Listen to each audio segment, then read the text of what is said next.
Hello and welcome back to Let's Play Final Fantasy VI Pixel Remaster. This is your ever-lovable host, Shadowblade730. And now that we have our good friend Locke in our party, let's go see if we can pop a few locks. Sorry about that, looks like my mic dropped. Alright. First things first, let's head to the village of Narshe, or what's left of it. Oh. So there's a Moogle left and no villagers. Wonder what happened to all the villagers. I'm assuming that the Empire kind of came in after everything that happened and basically wiped them out since they were Return of Sympathizers. Kind of makes sense. First things first, we have a couple new enemies here, Garms and Locke.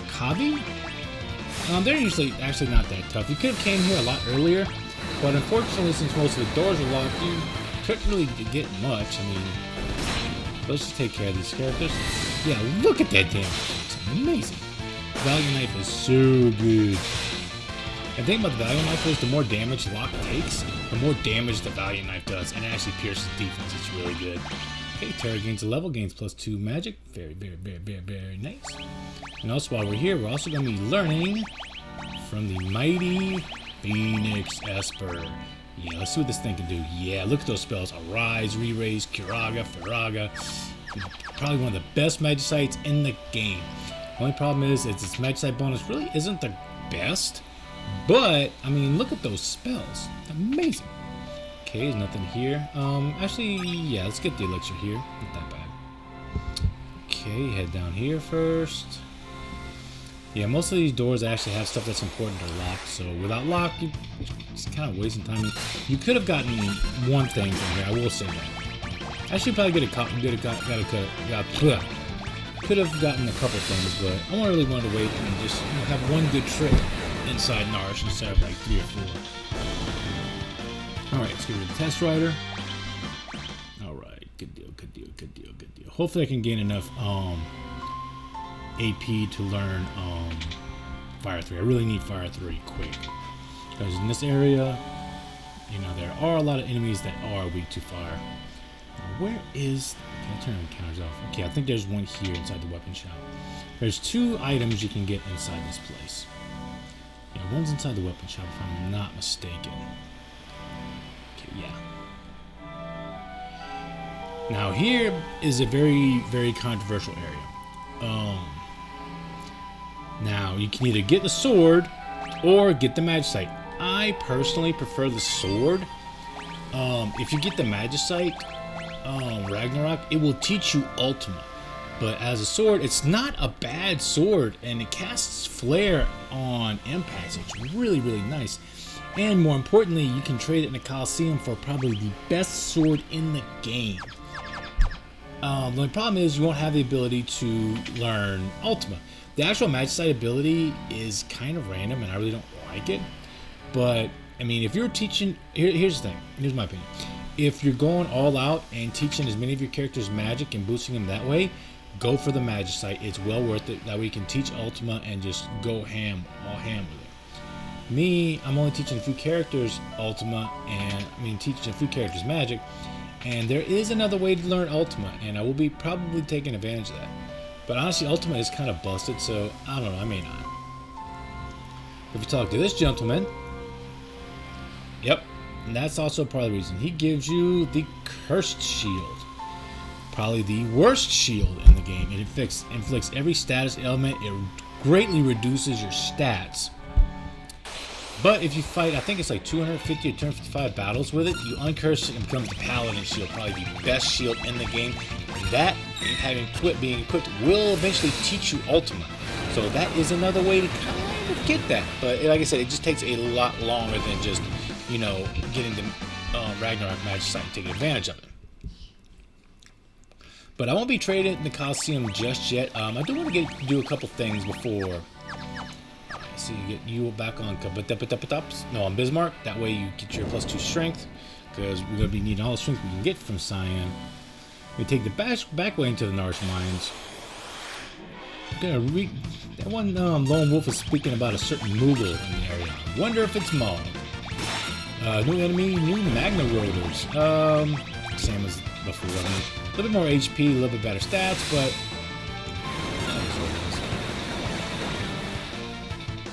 best thing about Ragnarok is the same damage from back row and boosts out your stats pretty well, and it sometimes casts flare, which is really nice. Alright. Get him out of the way. A little bit of damage, a little bit of XP. Okay. And I do want to highly apologize for the lateness of this episode. This has been a very, very rough day for me. Just had a lot to do. My son had an appointment with his therapist, and I had to cook, and had some grass I wanted to cut, and some yard work to do before it got really, really hot outside. So as soon as I was done finishing with all that, I was like, okay, I need to put my video out ASAP. Take out that one. We just got one more to go. Flourish should do it. Should do about 400, about 16, 1500 damage. Should be enough to take it out. Alright, Cyan's about to gain a level. He's gonna gain a level. Yeah. Take this back way into the Narshe mines. I could take encounters off, but I do need the AP. That's the main thing. I just thought about turning encounters up just so I can grind AP, or just turn AP up. Okay, first things first, let's head into the... Okay. Ooh, wizards. Wizards are kind of nasty. I think they counter with osmosis, and they can silence you. That's why I have Terra set up the way I have her, because magic really isn't going to do crap to her. She's just so powerful. Go ahead, try an osmosis her. It's not going to do anything.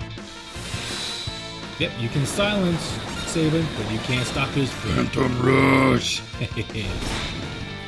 Not 1500, not bad. Oh, Cyan damage. Cyan, they go pretty good though. Okay, that took him out. Alright. Still not enough to gain a level for Cyan. We're gonna work on that though. Let's head here. Yep, this is where we had the big battle with the Moogles and Narshian authorities. Ooh, another enemy, Psychos. I think they absorb fire, but let me see. Flurry. Yeah, I think they absorb fire. Kind of banishing. I don't know if they're immune to banish or not, or instant death. They may be. I think the wizards are immune to instant death. So we'll see.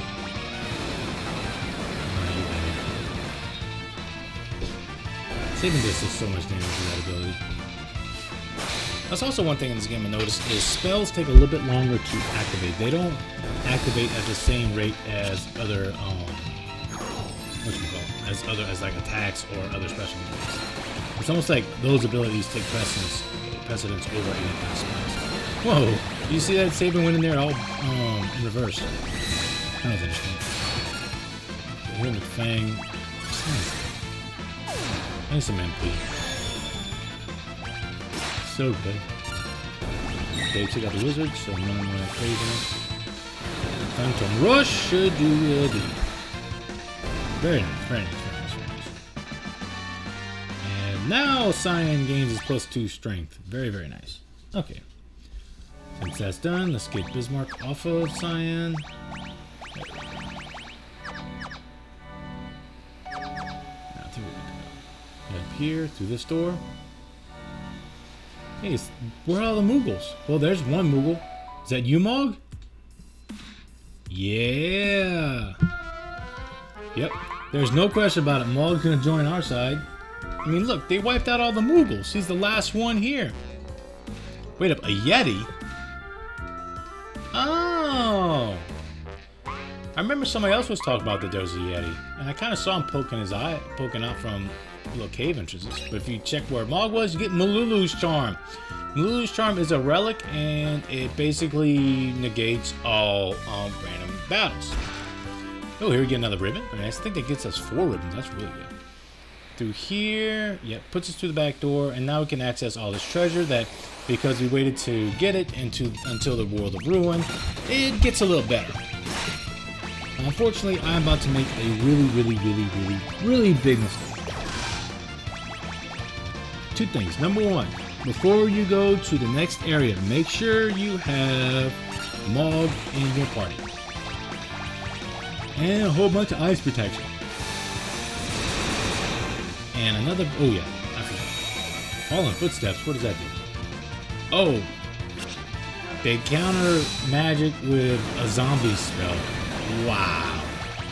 That's just great. Yeah, make sure you have your spellcaster, at least one of your spellcasters, no berserk. Trust me, it works. And they can't stop? Man, those guys are pretty nasty, I'll admit that. Let's get that person on. I got plenty, don't worry about it. Maybe they tried a physical attack. Let's get you on there. Flourish should kill you.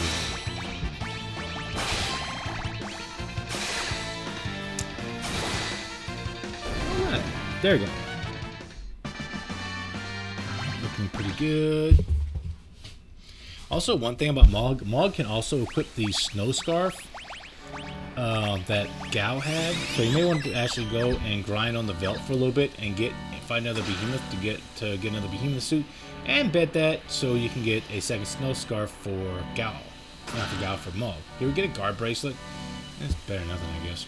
I mean, it's better items than if you'd have just picked up in the very beginning. There would have just been like potions or some kind of other useless consumable. But oh gosh.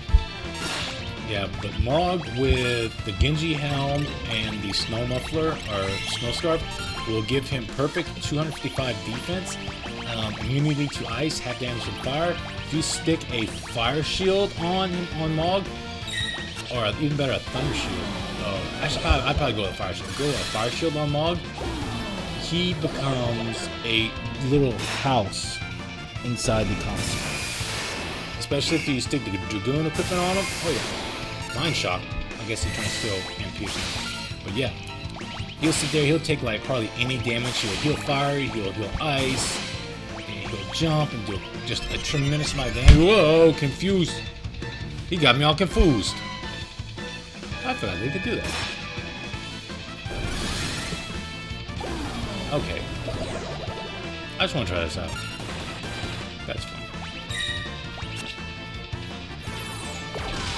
I can't believe he was able to silence. I thought he'd be out of MP. Oh, yes he is. Some enemies die when they're out of MP. I don't know. It's kind of weird. I'm just making all kinds of mistakes today.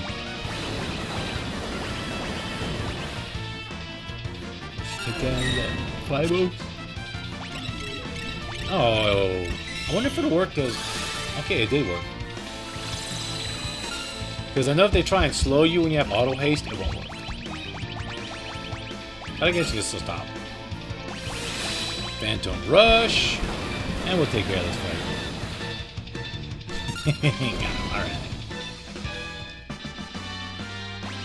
Alright. Looks like Saban's about to gain level up in a little bit. So, we may want to stick him with Zone Seek. There we go. Let's look at Terra. See how much longer she has to learn everything. Faraga's not even 40% yet. That one's gonna take a bit. I definitely do want. Yeah, let's turn the counters off. We got stuff we gotta do. We got places to go, things to see, yada yada yada. So we just take the way back here. Now this is where I make a terrible, terrible, terrible mistake. I forget to tell myself, hey, Shadowblade, don't go up here yet. You forgot to go outside and put Mog in your party. You definitely want Mog in your party. Because A, he can learn a new dance up here, and B, you need him to get the Yeti in your party anyways. So yeah. Make sure, don't do what I just did and forget to bring in Mog. And also make sure, you don't have to do this because I do the battle without it. You know, spoiler alert. But if you have Berserk, it makes a couple battles coming up immensely easy. Oh yeah, I think this is where I just tell myself, oh boy, did I just make a big boo. Yeah. So, I do what anyone does, I teleport the heck out of there. And get back to my airship. I mean, not if you want to. You can actually leave and go to the Coliseum now that you have Mog and Edgar, and you can go ahead and bet the Ragnarok sword and get what should we call it? Get the Illumina if you want. I mean, I don't know which one would be better. I kind of like Mog though, but also kind of like Edgar, because Edgar can sometimes use his noise blaster and confuse the monster you fight for Illumina. It's really nice. But that's the party we're going to use for our upcoming area. Why not? But first things first, before we go anywhere, let's unequip all our party members and gear up our new little Moogle friend. Probably one of my favorite characters in the game right now. He is a house. Watch this. Yeah, look at that defense. 255. That's right. You're not touching that little sucker. But like I said, if you're going to take him into the Coliseum, make sure he's got a flame shield. It just makes sure you can absorb. A lot more enemies I find use fire magic than they do thunder magic. So let's take advantage of that. Whatever you're doing, put an ice shield on. Ice shield is probably the worst of the bunch, but it is what it is. Let's get our Dragoon set up. He's a good wage from gaining any kind of levels. But right now, you definitely want to boost Mog's strength and his speed. I put more into strength right now because he's not going to need to be that fast. He's already got a pretty good speed stat. And later on, we're going to get another Esper that's going to give us a lot more speed. What awaits us as we continue to explore the lost village of Narshe? Can we finally locate the elusive Yeti and ask him, hey buddy, you want to join our party like Harry and the Hendersons? Find out next time on Let's Play Final Fantasy VI Pixel Remaster. This is your ever-lovable host, Shadowblade730. If you like my content, please like, share, subscribe, leave a comment or two, and I will see you all next adventure.